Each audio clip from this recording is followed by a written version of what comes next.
Thank you all for coming here tonight. We're very excited to have Susan Webster and Stuart Kestenbaum with us here tonight. And as I'm reminded every time we show their work, it's really pointless for me to stand up here and introduce them because everybody in the state of Maine already knows them. Literally, no one walks in the gallery and looks and goes, "Oh, who's Stuart Kestenbaum and Susan Webster?" Everyone walks in and goes, "I know them." I'm like, "Oh, really? Okay, great." So anyway, we're here to launch their new book, and we've got the new book over by the front desk, and it will be available for sale if you want to get a copy afterwards. And then we also have an exhibition of work from the book on the front wall by the door. So check that out if you haven't already, but I suspect most of you have.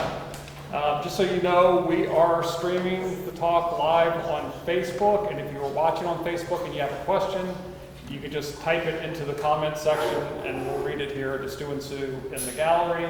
And if, for those of you who are here in person, if you ever miss a talk, or even if you ever miss an exhibition, all of the Facebook Live automatically gets saved on Facebook, so you can always watch an artist talk that way. But then Reggie, the videographer, will give us a copy and we post them on YouTube. So we have videos of every exhibition we've ever done and every artist talk we've ever done is on YouTube. So just go to Cove Street Arts and they're all there. So before I turn it over, I am going to do an introduction, even though they don't need one. But Stuart Kestenbaum is the author of 6, I think that's not counting this new book, so we'll say 7 collections of poetry. Most recently, a quiet book, and before that, Things Seem to Be Breaking, which you may recall, some of you may recall, we had here in the gallery. And also a collection of essays, The View from Here, by Bryn Morgan Press. He was the director of Haystack Mountain School of Crafts from 1988 until 2015, and served as Maine's Poet Laureate from 2016 to 2021. He is an honorary fellow of the American Craft Council and the recipient of a Poet Laureate Fellowship from the Academy of American Poets. Former U.S. Poet Laureate Ted Kruser has written, "Stuart Kestenbaum writes the kind of poems I love to read. Heartfelt responses to the privilege of having been given a life. No hidden agendas here, no theories to espouse, nothing but life, pure life, set down with craft and love." Susan Webster has received fellowships from the Women's Studio Workshop of New York. Has been a visiting artist at the University of the Arts, the Borowski Center in Pennsylvania, Studio Artwork Center in Jerusalem, Israel, and developed a model art program in the prison system here in Maine. As I'm sure all of you know, she is dedicated to taking action to end domestic violence through community advocacy efforts and awareness, and she's also an advocate for reproductive justice through her art, including her Rowwear project, which again we did an event here in the gallery, so hopefully most of you are aware of that, and her work with Safe Maine, which if you saw on the table back there, we have some of her A3 stickers pinned in. Yeah. And there's also a QR code where you can learn more about it and donate to the cause. Our most recent exhibitions were at ICA at Mecca, prior show here, and the CMCA 2020 Biennial. Art critic Carl Little, so a few of you may know, has written, "Webster's awareness of the preciousness of time on Earth heightens both her personal sense of existence and the art she creates. Even as she acknowledges a certain darkness, mystery, the unknown, she celebrates life." So I think you can sense a theme there. And with that, I will turn it over to Susan and Sue. Thank you. Thank you.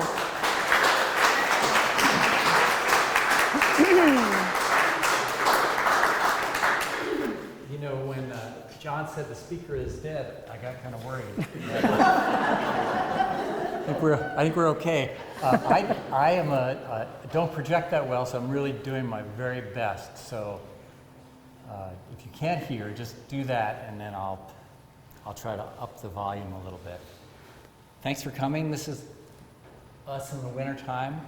We started out on our way down here. We finally made it in summer. It's actually that is a kick sled, and we were in Monson on Lake Hebron when it was frozen. And kick sleds, I think, were developed by Finnish immigrants to Monson who worked at the slate quarries, and that was the way they could get along. We actually staged that photo. We don't really use that. We walk. Well, So first collaborations, exquisite corpse drawings wherever we travel. When I first met Stu on a date, he actually was the person that introduced that game to me, and as a visual way of getting to know each other and collaborating, really. It's, those of you probably know that you start folding a piece of paper and somebody does one part, you don't see the, what that's done, you pass it and there's a little 2 lines and you continue on. So you open it up, we've done this for years. I have hundreds of these. We do them with our children, with our grandchildren, anybody that can do it. And so, and you can see the middle one has a napkin. So napkins have a really great quality of ink, and also chopstick holders too. Right, so we actually started, we're pretty serious, we think, but when we do things like this, we're not, which is good, because then I think you sometimes can make more interesting work. And we began making exquisite corpses. I remember exactly where it was. It was the Deering Ice Cream Restaurant on Forest Avenue, where the A&P used to be, across from, what's the name of the pizza place it used to be? Everything used to be. Everything used to be. So we've always been working together. We made 2 children together, and we made exquisite corpses.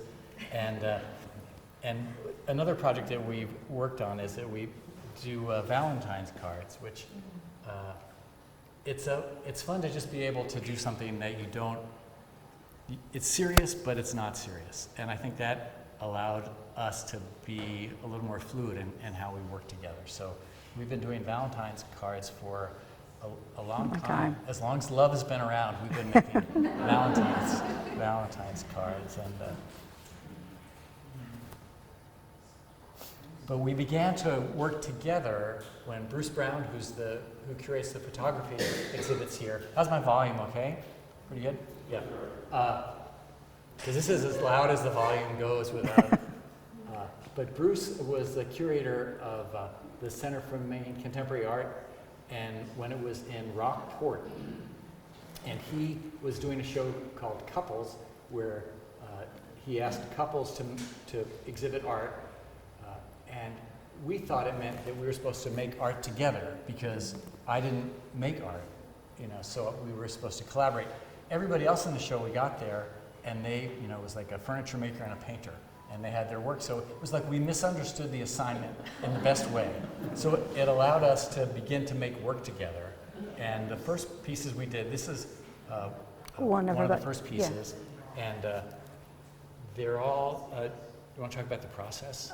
Sure. They're square, as you can see, all of them. We had 24 of them. And I would say these are roughly 20 by 20. And for me, this was the beginning of getting serious, and in the best sense. I was working in a studio away from home, and I would make the pieces and leave them for Stu.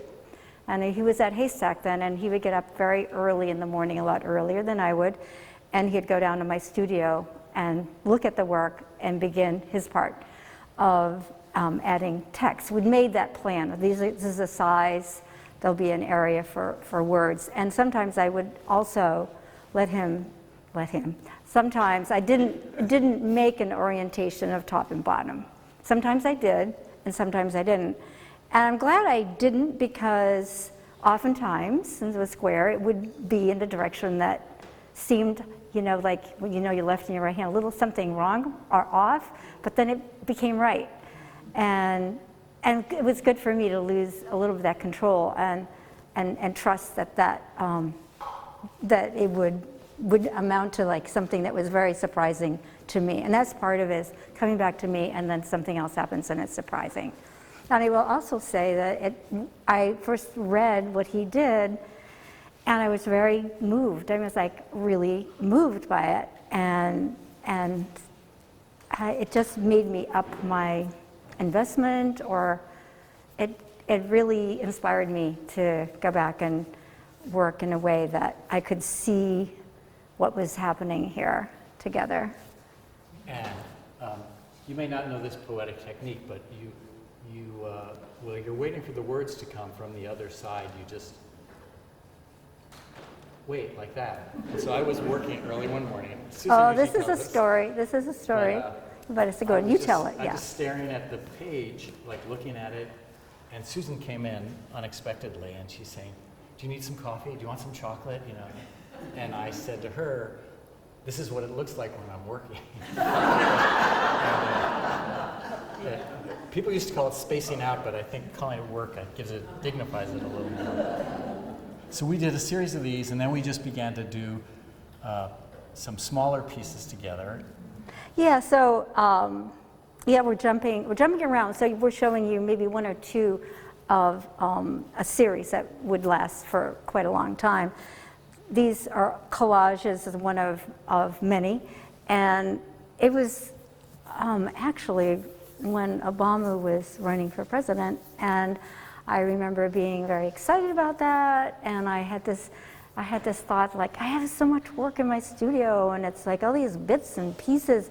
I'm wasting paper, and I'm gonna just use the paper. I'm just gonna use what I have. I'm not gonna make any more work. There's plenty here, and I just started collaging. I also was working at Haystack at that time. I was working with quilt makers, and I was helping design and curate and hang a show of the local quilt making group on Deer Isle. I was so inspired by it that I actually started using very kind of more traditional squares and rectangles. And then it occurred to me at some point that I actually was not making quilts, and I could break out of that and still remain in the sizes about 10 by 10. And I also was making, oh yeah, there's two. I was making, I had taken a workshop with David Driscoll, whose work is in this, right here at Cove Street Arts, and he really encouraged, it really resonated with me, because he was like, you know, pick something off the floor, and sure, we can make something like this, or the gum wrapper, yeah, that'll work in a piece. So it was very liberating to me, and all that was happening at the same time. So just wanted you to know that connection, since his work is here right now too. Then we began to work on some other larger projects. This was one we did at the Penland School for a fundraiser for the James Renwick Alliance, and it was a gelatin prints that Susanna did, and I did the text, and the text was based on a poem that I wrote when we were teaching at Penland. And then I don't know if you can see, but the box was made By Jonathan Doolan. by Jonathan Doolan, who worked at And it's called a living a living hinge. hinge. So it's cut on a laser cutter. So it was sold. It was It was fun. and it was at the Renwick, and It was at the Renwick, yeah. for fundraiser. And then, this is another way we've collaborated, is that Jeff Haste, the publisher at Deerbrook Editions, has used Susan's prints for the covers of some of my books. This is a cover of another book, and this is the first time, I did the piece, and then we made it the cover of the book, and the poem, the title of the book became Only Now. But it's the first time that I began to use, like, find a space and just fill that space, so I have to end when I get to the bottom of that loop. It's not like I can go over it, like it was contained. So it makes you frame it in different ways. You know, I think of it like because the Olympics are still in my mind, like, you know, you have to stick the landing, or you have to hit, when you're going to do the long jump, you know, there's the place where you take off from. You don't have a choice. These are the gelatin plate monotype process, which I learned from Fran Merritt, Haystack's founding director. And when I was an artist in residence at the Maine Correctional Center, I invited him to come. And it's a wonderful process that doesn't need a press. And the pieces, this one and the one prior to that, Meander, was that Meander? Coming next. Oh yeah, that was one coming next, excuse me. They're about 6 by 12.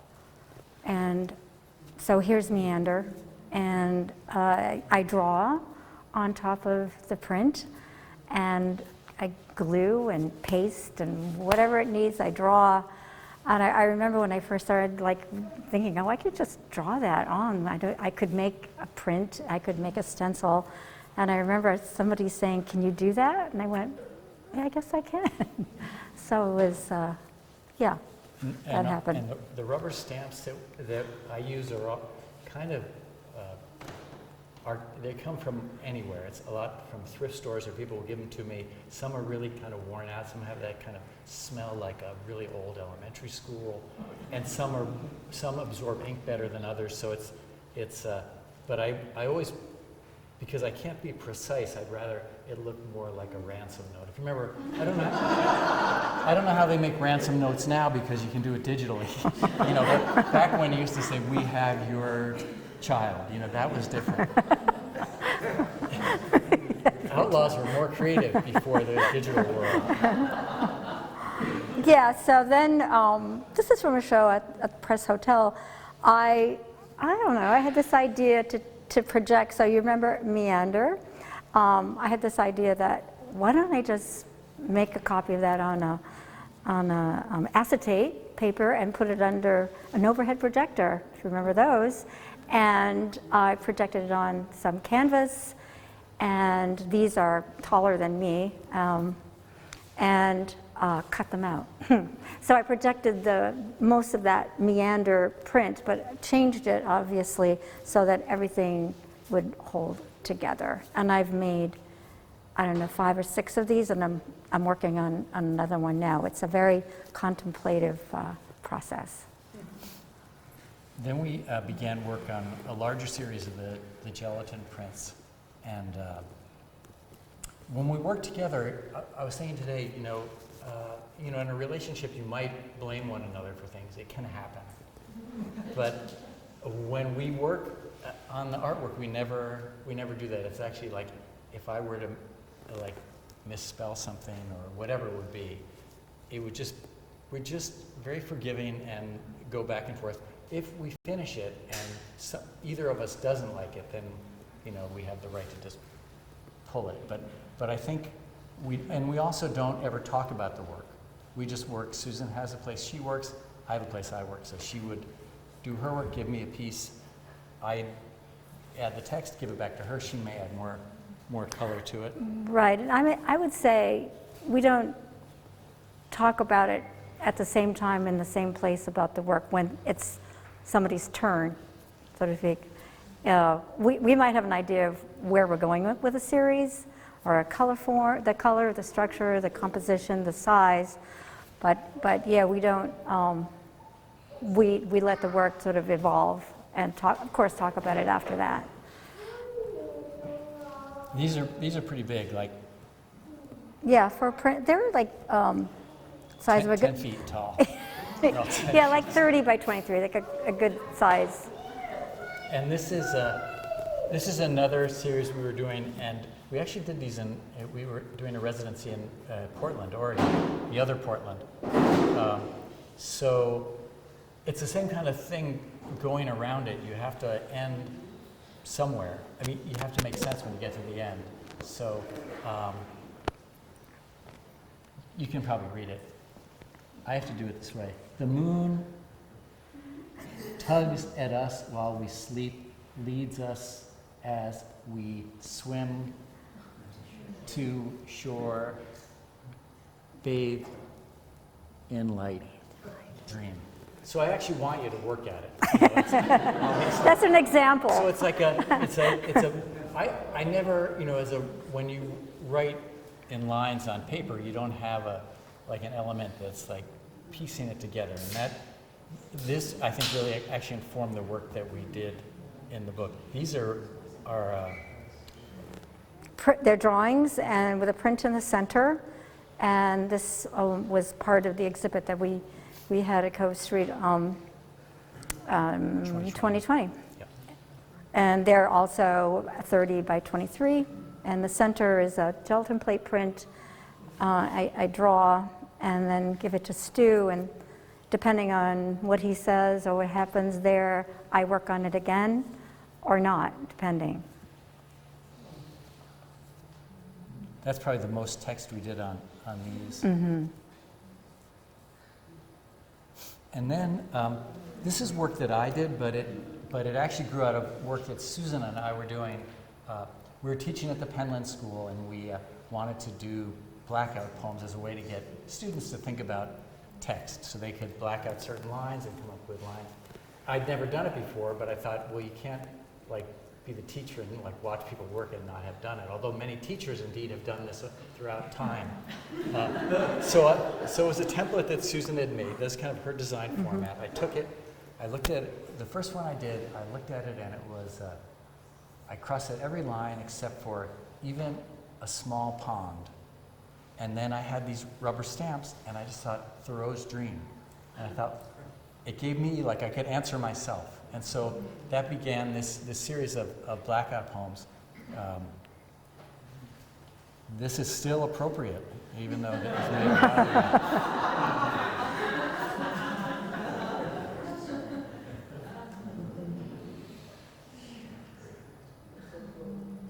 And then these are 7 pieces that are in the book, and we have work that's framed from, I feel like I'm on the, is it QVC, is that the one? we have 12 frame prints out there, but folks, every print that you see in the book is the same size, and they're unframed, but we have most of those. So if you look at the book and you say, gee, I'd love to have a framed version of that, they're one of a kind. But that's how we did it. We made these and we thought, we would love to find a way to have it be more intimate. And Susan had said, she titled the book A Quiet Book, because it's like you can sit with it. The text is all done with a micron pen, so it's dot, dot, dot, dot. So it really slows me down. And Yeah, so go ahead. this one reminds me that, so when we 2 years ago, we were at Fogo Island, on Fogo, at Fogo Island, and did a residency there. And we both went up like, we're gonna do new work, and we're gonna, you go and you pack a car up and you get there, and then you're still you, and you're there.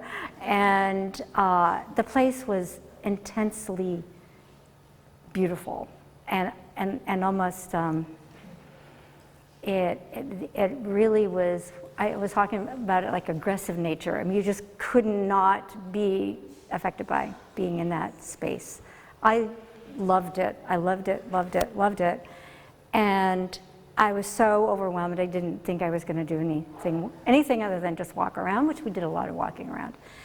And at one point I said to Stu, let's return. We have done some of this format, this composition, where the same size paper, very similar.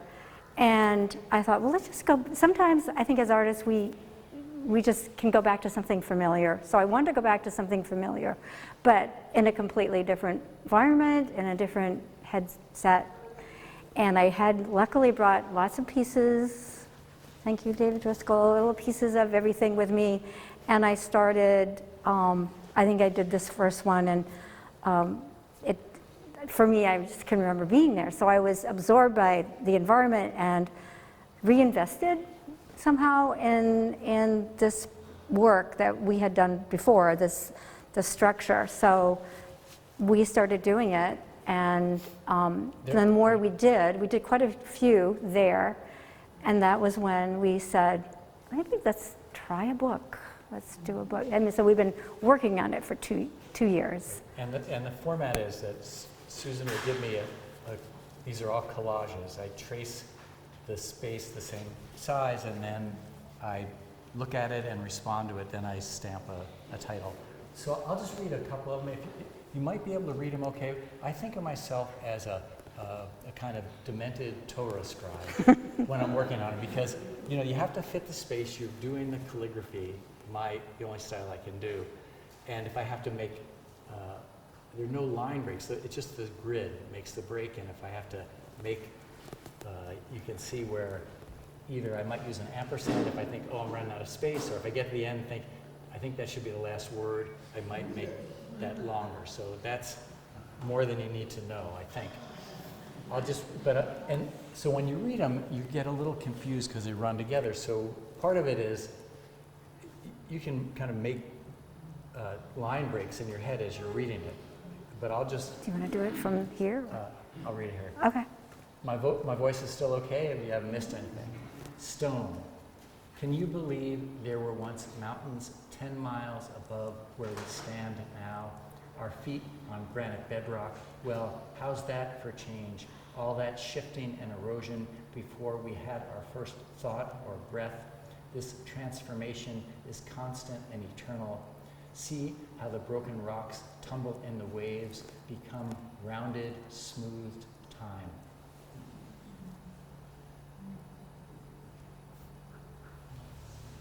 Harmony.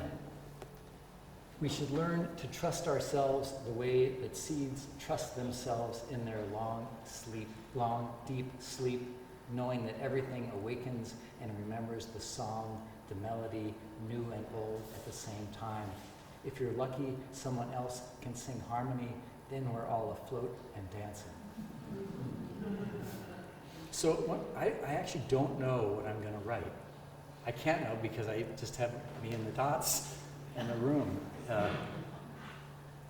And occasionally I'll get so excited, I feel like when you learn penmanship and you write the same word twice because you're really so focused on making the letter and you read it and you've written the. So they're not all successful. But they're all done at one time. It's all in ink, no safety net, drift. We like to say that teenagers are like icebergs, how so much of their emotional lives are hidden beneath the surface. Easy enough to speak of teens that way, but what about us, adrift as well, floating with currents and barely comprehending this dance, this song we're trying to sing, the melody that grabs a hold of us and hangs on each note, a dream recalled.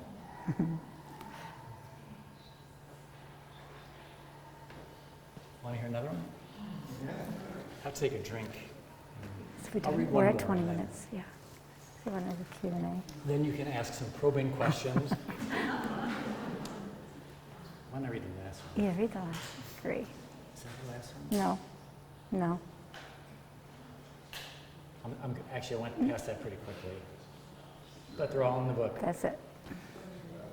Sweet. We bite into the fruit so ripe that the juice runs down our chins, makes our fingers sticky with its sweetness, which is really the journey to decay, which is decay for a moment, life in another. See how everything goes on, carries the past into the present and the future. Somewhere on this eternal timeline, we were born, rose to the light. So,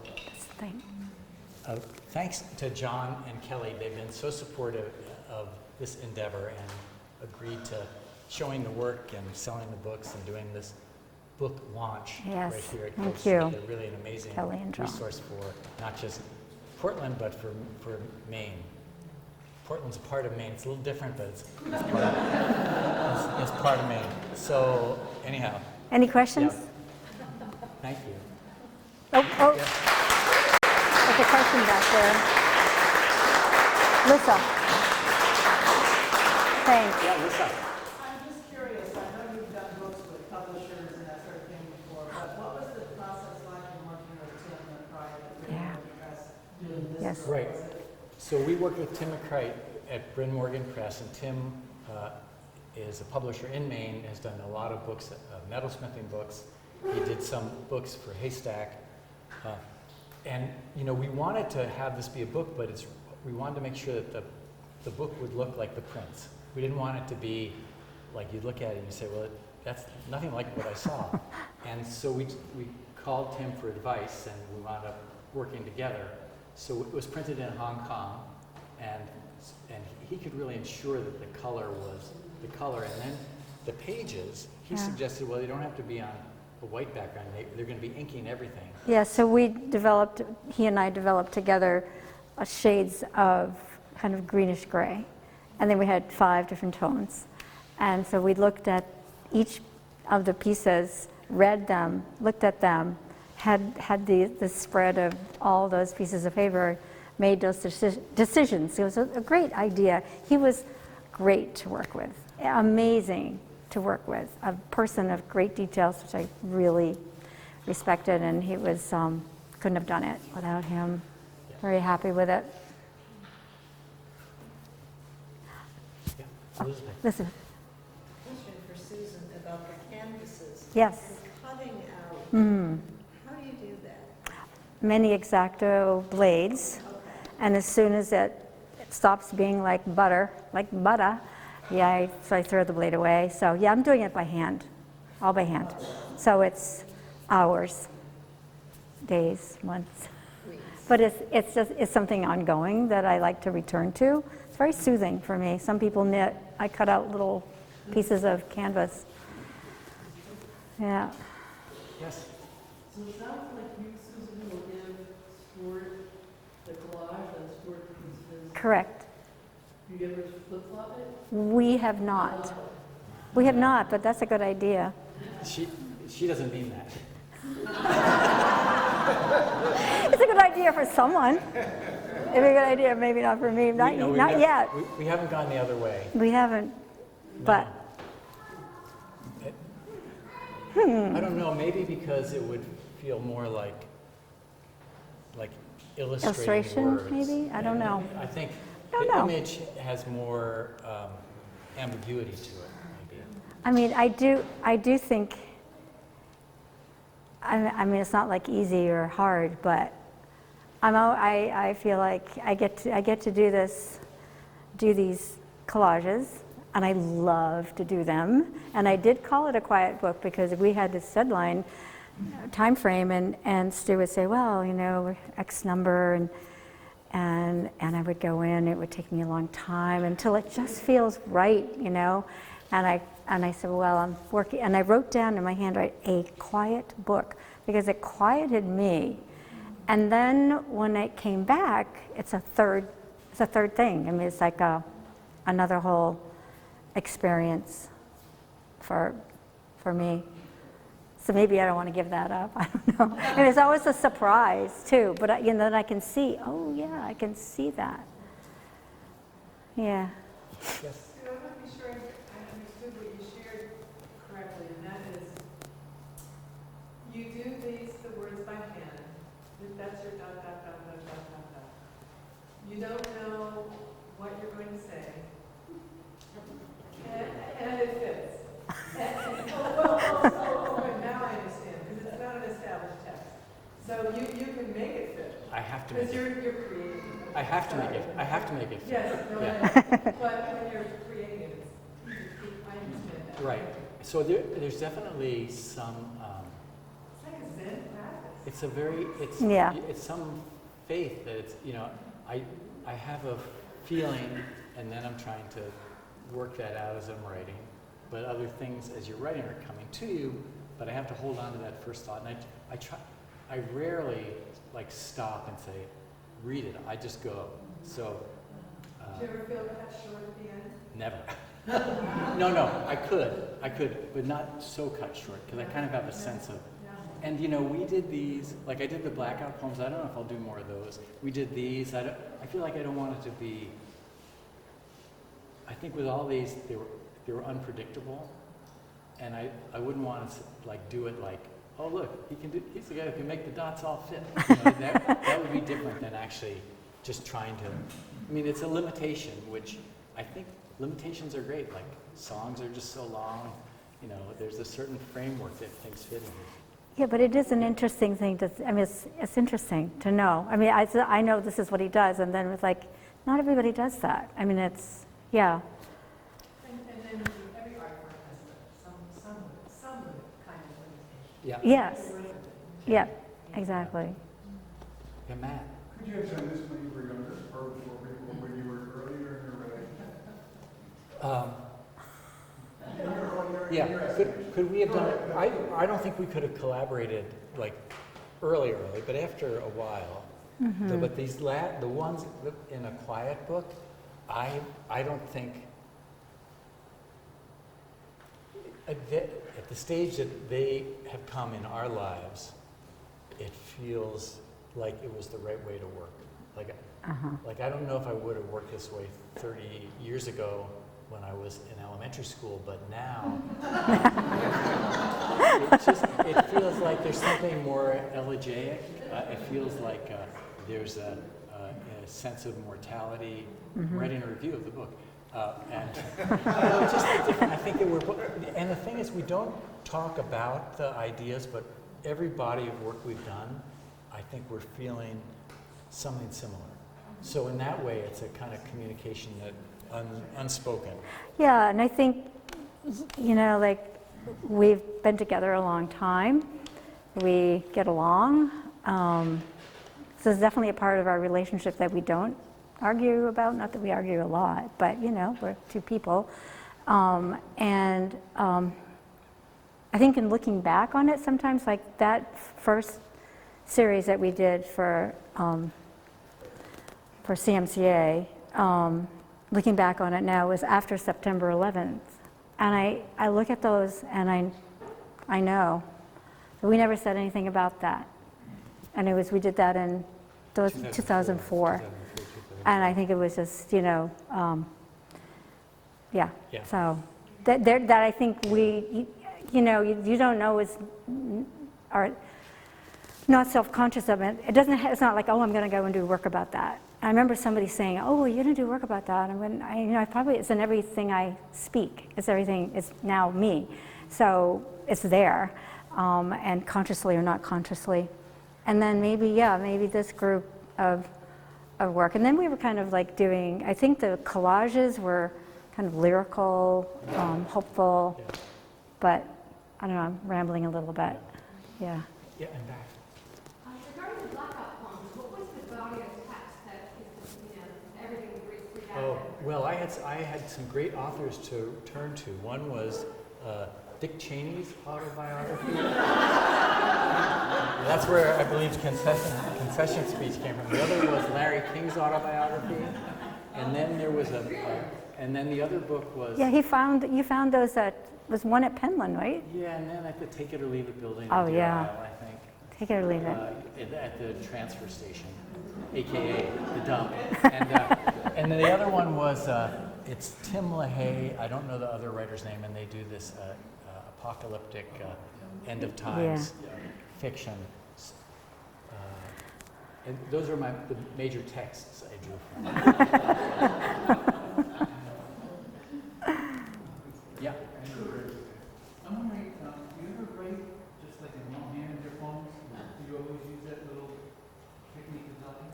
I usually write poems on the computer, but I never worked that way. But now we've started to do. Well, I shouldn't say. You have started another way. a new alphabet font. I probably shouldn't say, but just I need to do something that takes me a little bit out of what I would do to make me different. So I would never write with dots. My penmanship is like a doctor's. So I really need that. Really helped me make it legible, and that. I'm curious the process. I think dots slow you down, as you said. Yeah. So that must add to your creativity as opposed to just writing out. I guess it's kind of welling up. It's like I get started and it's like I can't say it fast enough, so I say it more slowly. Yeah. Yeah.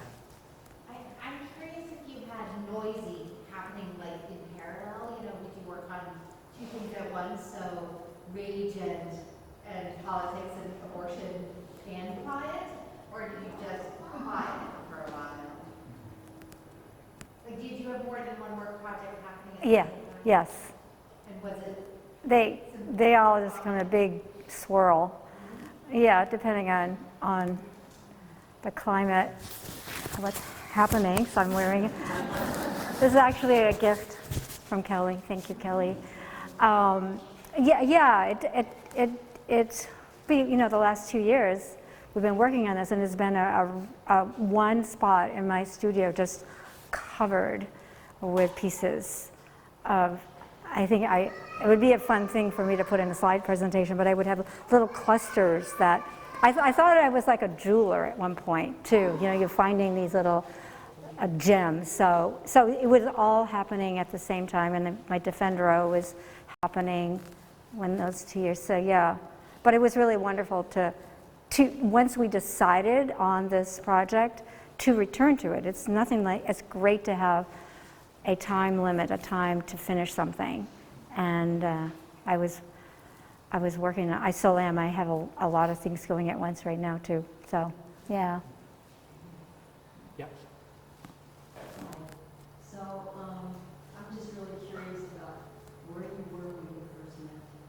Where we were? Oh no. No? No, it depends whose version of the story you want. And how much time do you have? I should. We met. You can do it, because Yeah. I'm So much longer. I was living in a farmhouse in Durham, Maine, across the river from Lisbon Falls, with 3 friends who we all were worked in craft in one way or another. I was a potter at the time, and my other friends owned a store called Salt of the Earth, which used to be on Exchange Street. And we said we moved out of Portland. We moved there, and then one of our roommates was a carpenter. He got busy. He went down to Portland, so it was too long a drive. Now that's a regular Portland commute, but back then that was far to go. And so we put an ad in the Maine Times. If you remember the Maine Times, 3 craftsmen seek roommate, and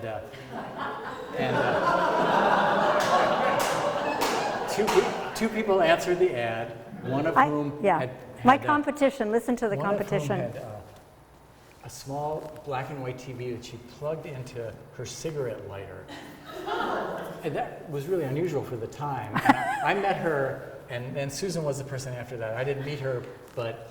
He said he voted for me because he wasn't sure about the person with the TV. And Susan came in. We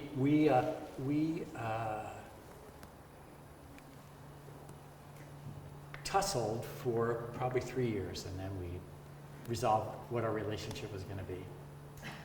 But I will say, one of the first trips we used to take was from Durham to the Sears in Lewiston, because I had an Opel Kadett, back when Germans made great cars, and the battery was always dying. I put a space blanket on it, and so we would drive to Lewiston in Susan's van, where she kept dried fruit in the Chevy van, like so dried oranges would roll around, and Yes. perhaps we were trying to charge our relationship in a sense at the same time. Well, and tussle, it just means, I think, like, I was playing it safe, being a good New Englander, just don't let on that, I sort of liked him quite a bit. And so we would generally, I would say he'd like a play, and I didn't like that part. And so we had a lot of good conversations we learned how to disagree in a really, really fond way. Yeah, so that's a short version. We if you were want roommates. The longer version, Yeah. we'll do a podcast. Yeah. So, listen, thank you. There was all. one more Oh, person. yeah. We didn't. Did we get everybody? You know when they say on the radio, they say, well, in the 30 seconds we have remaining, you think you just used up 5 seconds. And then they talk longer. I have a question. Yeah. Oh.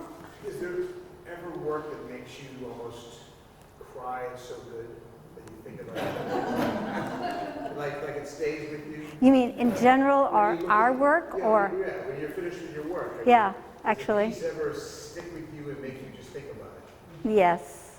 Can you describe that?